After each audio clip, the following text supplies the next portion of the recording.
Okay, so we have Collin Whitlock for you. Yes, I know. I think Collin has a fan base here.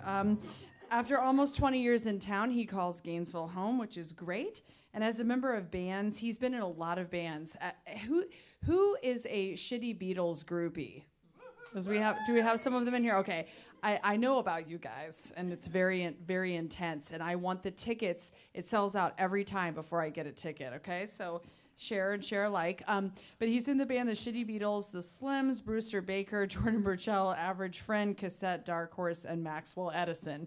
Is there a band he's not a part of in Gainesville? Is more to the point. He has a particularly close kinship to the music and art scene, obviously. And he has also spent 13 years teaching middle school English. I know. I wish I could go back in time. Did you say bless him? Yes, and we all want bless him, and we all want to be there. So he's honored to take part in such a wonderful night of storytelling with the community he loves most in the world. Now, I feel like Self Narrate and the Conch and our gig really we all want all of these stories. We love all of them. And I remember seeing Collin 3 years ago at the Conch and awkwardly approaching him afterwards, like trying to recruit him. And he's like, I don't know you. So here he is representing another organization, but we love him all the same. Here's Collin.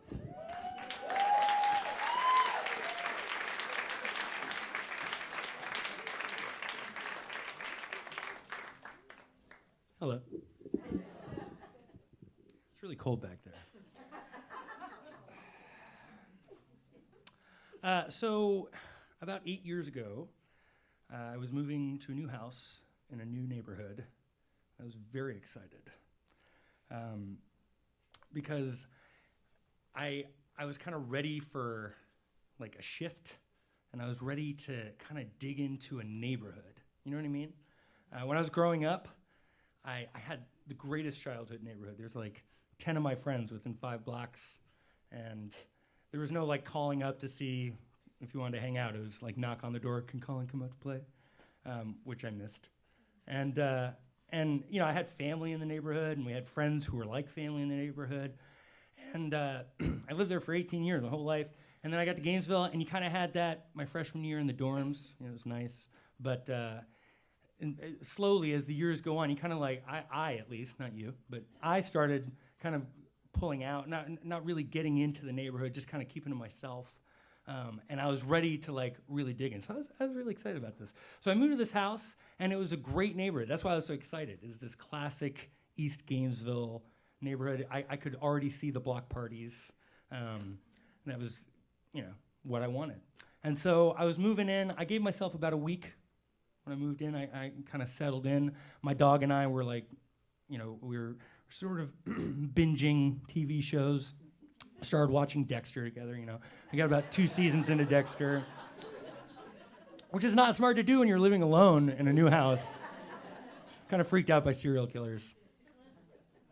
Who isn't? So I give myself about a week, and then I decide one day, okay, I'm going to go out, I'm going to walk Took, and I'm going to walk down the street, and I'm going to meet some neighbors. I'm going to like introduce myself, feeling very empowered at this moment. And so I walk out, and there's a bunch of police cars outside a house 2 doors down. And I think, today's not the day.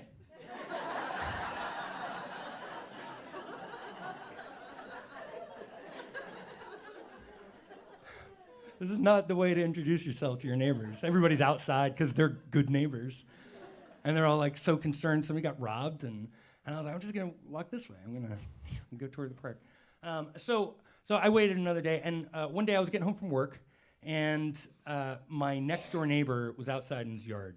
And he already was perfect for what I wanted, what I created in my brain. Because I didn't want somebody who was like going to be my best friend.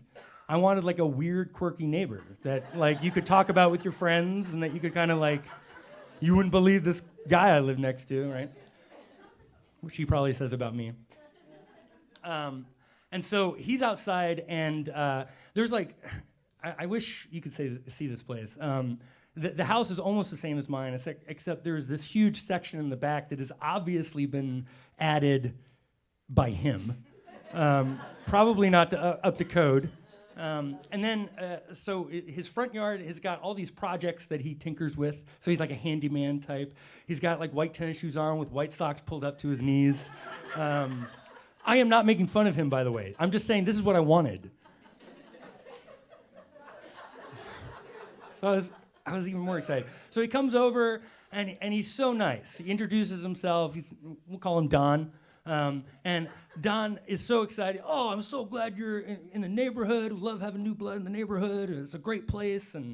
And I told him, I know. I've been here. I like this. And so he says to me, listen, the old lady and my son are out of town this week. So I'm a bachelor this week. How about we go out for a beer? Yes. I did not. There was no pause. I already knew what he was going to say, and I was ready. Yes. Let's go out for a beer. That'd be great. So I couldn't do it that night, so I told him the next night when I get home from work, let's go out, let's hang out. Let's get to know each other. I'll be borrowing, like, drills from you, and I don't have a lawnmower. You want to have, like, and he had a rider lawnmower, too. I never got to ride it. You'll see why. So...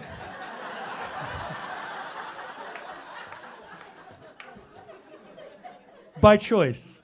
So the next day I get home from work and I pull into my driveway and he's not outside.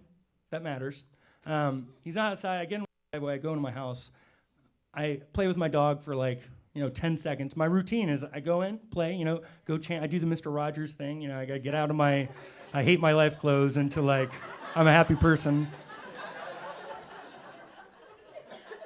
And so I see Took, or hey, what's up? Before I get to my room, there's a knock at the door. I'm like, who's this? So I go, and it's him. He's ready. He's like, hey, you ready? And I had not been home for more than 15 seconds, okay? I did not think this at the time, but since I'm getting to tell the story in the past tense, I will tell you later that I realize he must have been watching my house. Because he wasn't outside. I think he was... I really do. You will too by the end of the story.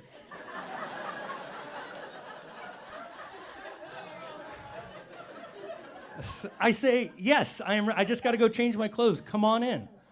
I say, okay. And so he comes in, and Took is very excited to see him. He's the greatest dog. He already loves you. And he comes in my house and immediately falls to the ground and wrestles with Took. Which is so sweet, but weird.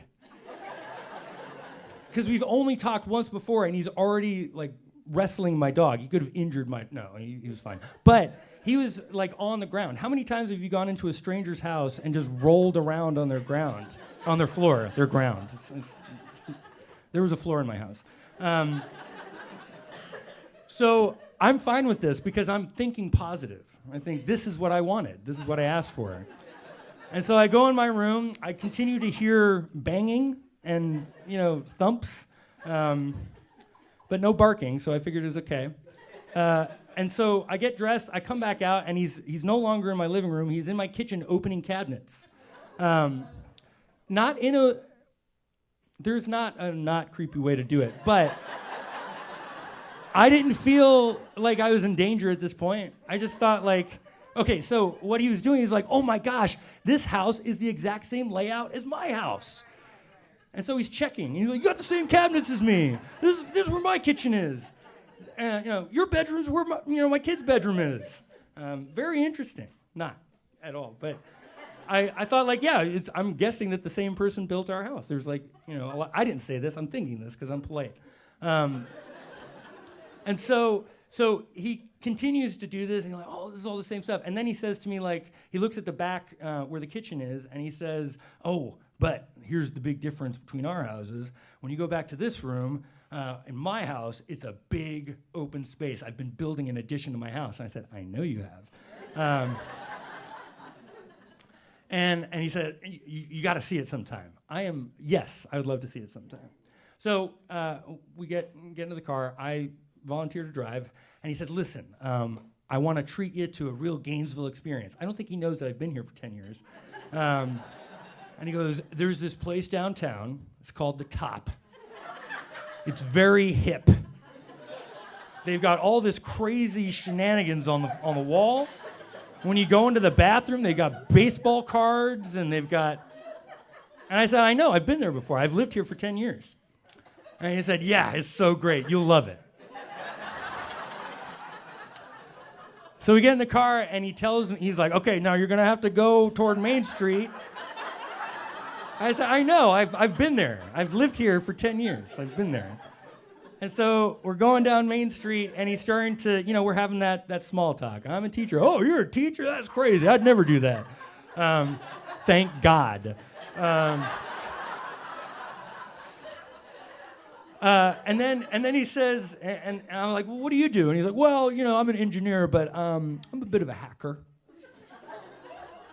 Which, by the way, hackers are always telling other people about how they're hackers. That's how you stay safe. You tell everybody you can about all the illegal stuff you're doing. Good tactic. I should have known. So we're going on Main Street. And then he goes, okay, now when you get to the restaurant, you can't just turn down that street where the parking lot looks like. You got to go past the restaurant, and you got to go around. And I said, I know. And he goes, the parking lot's really small, so you might have to park in the district attorney's office next time. I know.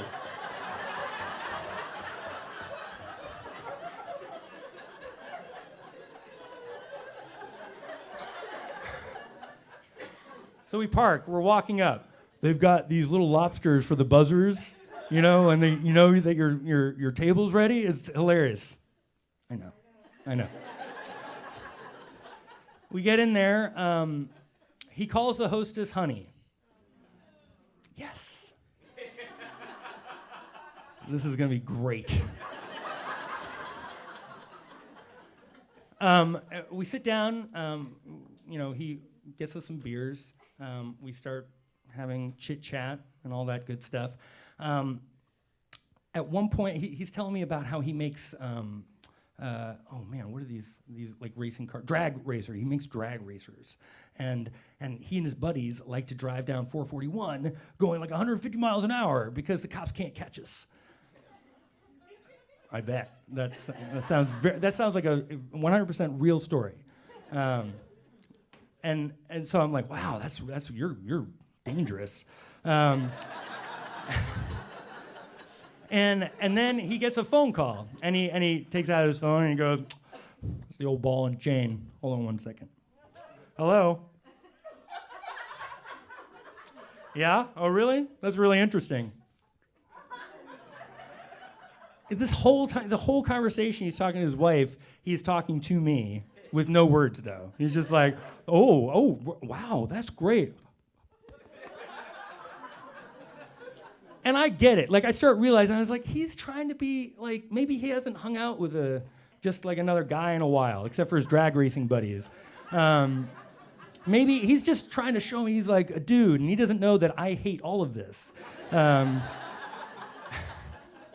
So I'm continuing to be positive. I asked for someone different, so this is what I'm getting. I got this story, right? So he finished the phone call, and he says, I say, so how'd you meet your wife? I can't talk. And he says, it's not weird. I'm sure it's not. How'd you. And he says, so we met online, and it's not weird that we met online. I said, I know. It's like 2011. People meet online. I have a friend who's getting married to the person he met online. It's great. Yeah, but it's different. It's way better, actually. I prefer it from real dating. And I said, it is real dating. In my head, because I'm polite. And so then he says, like, what I like about it is that online dating, you get a writing sample first. That way they're not, idiots. And I said, yeah.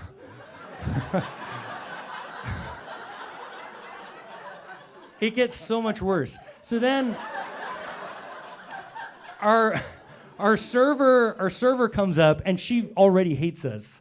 And probably a lot of other people, I don't know. But she comes up, and she's being polite, we have a polite connection.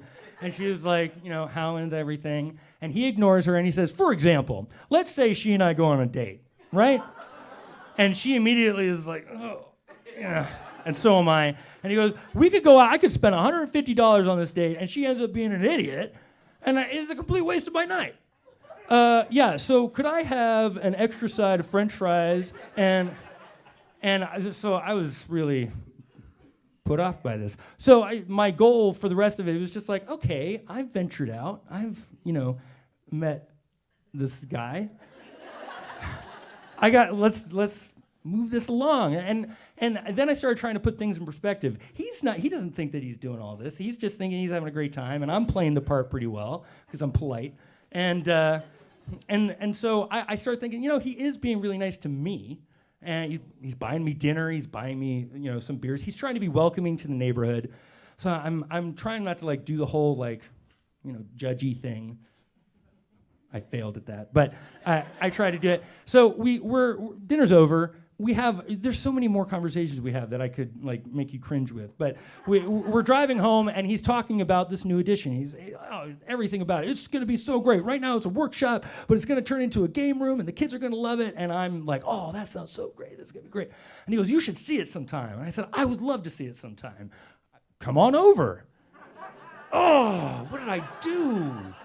And I was like, oh, and I was in the mentality at that point, just get her over with. Just do it. So I drop him off at his house. I go over to my house. I park my car. And I'm walking over, and I get that bad feeling. And I think this has a little bit to do with the fact that I've been watching Dexter for the past week. His wife and kids are out of town. He's just having a bachelor week. And for Dexter, that's I'm going to kill somebody. It's like a convenient week. And I get a little nervous, so I'm walking up to his door, and he's standing there waiting for me, and I get that feeling. I take out my phone, because I'm not brave enough to say I'm not going in your house, and then leaving. So I figure I'll do the next best thing. I'll let somebody know where I'm going so they can find the body. And so I get my phone out to text my friend Travis, and I start typing I'm going to my neighbor's house. Call me in 5 minutes, or And I start typing it, and he goes, "What are you doing?" And it was, what are you doing? Nothing. The text had not been sent. And I don't know why I felt so guilty, because I knew what I was doing. And I thought, he knows. And so he goes, well, come on in. And we get up to his door, and he has a keypad lock on the door, which is not weird. Back then it was weird for me. I'm sure it's very convenient. But at that point, I thought, oh my God, there's a keypad lock. What if there's a keypad lock on the other side? And so I even think to myself, I should look to see what the code is. And he's putting in the code, and he goes, and I was like, wow, this door, this is great. So we go in his house, and he shuts the door behind me, and the lights come on. There's a hallway this way, and there's a hallway this way, or there's a living room this way, and there are gates this high going into both, also known as a cage. And there are keypad, it's not electric, but it's a mechanical keypad thing to open those. And I go, whoa. And I was not that polite. I said, whoa, my God. And he said, oh, they're for my dogs. And I was like, oh, that's right, he does have dogs. I've seen dogs in the backyard. Okay, so he's got dogs. So he opens one of them. He's like, look, our houses are the same. It's the exact same thing. And it's true, the walls were all in the same place, but the house is very different. As a matter of fact, actually, it looked a lot more like my house having not been unpacked. That, and he's got a wife and son there, and there's toys everywhere. I'm not going to judge at all. It just was a shock. And so we're going through, he really wants to show me this workshop. So he's showing me, this is where this is, and this is where your room is. I was like, I know, it's the same house. And so we get back, and the door is like a pressed wood door. So it's not even like a real door. And I'm like, oh my God, it's like a homemade kill room. And then he opens the door, and I go, after you. And he's like, no, after you.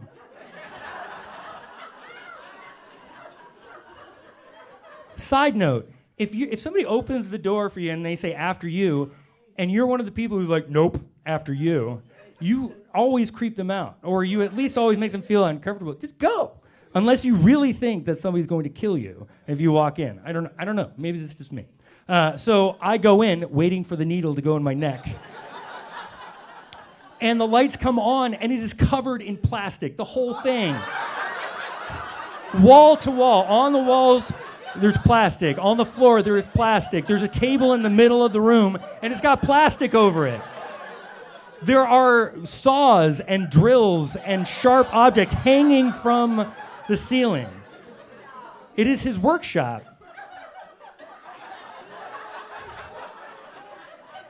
Or, if you haven't watched Dexter, I just described his kill room. It is exactly that.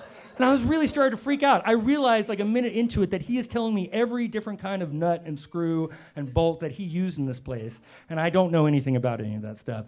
But I'm like, wow, that was a good choice. Aluminum, huh? That's strong, I think.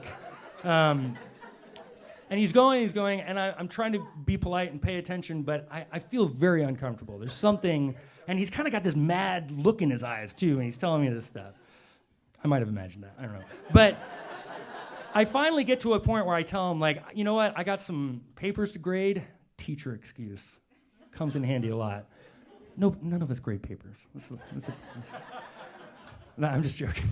But I was like, I got to get home. I got some work to do. Thank you so much. And I'm trying to be sincere about it because there is nice things happening, you know, in a way.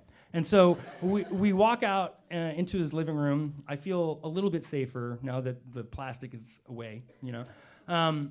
And I'm stupid. I'm really like not good at being good to myself sometimes. Like when I need to get out of a place, I say something that starts a new conversation, which is dumb.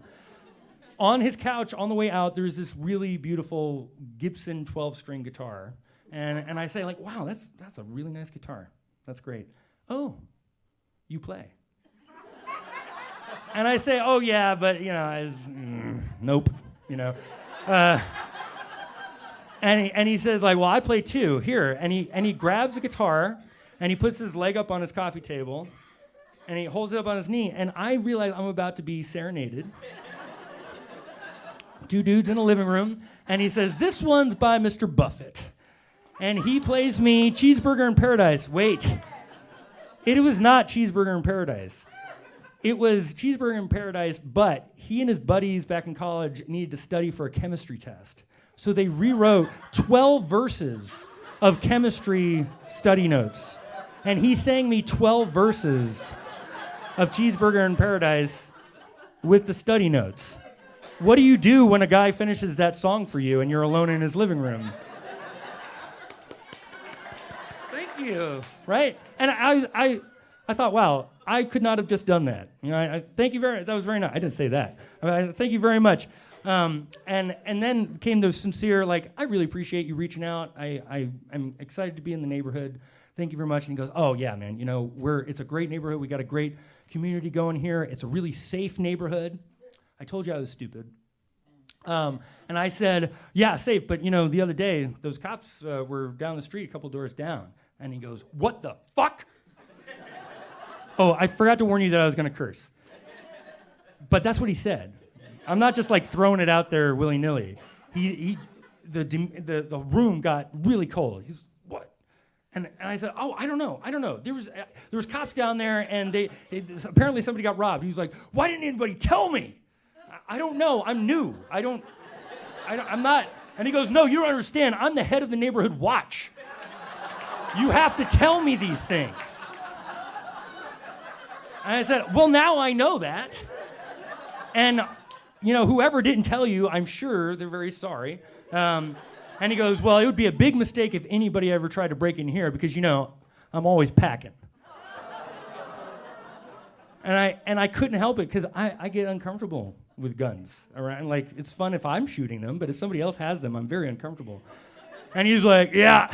And he pulls out this handgun, military grade, doesn't have a safety on it. Which I don't even think that's true. That sounds like something that somebody makes up in a movie. And so he was like, yeah, so, you know, it'd be a big mistake. I was like, all right, well, thanks so much. This has been great. I got to go. And then I rush over to the door, and I get to the grate, and I can't, it's locked. The grate is locked. And I'm actually like, I think I'm being rude at this point, because I'm like Okay, bye. It was good. Thank you so much. Bye. And we get to it, and he reaches over my shoulder. And he's like, no problem. And he like pushes in the number. The number was 4279. And opens the gate, and I go, thanks a lot. And then I go out. And that was the end of my night, and I lived, and that was great. And luckily, you know, as the years went on, it turns out that he was a really great guy, really nice guy. I am lying. He's horrible. It only got worse all the time. I will be at every other storytelling event so I can tell you the tales of Don. Thank you very much.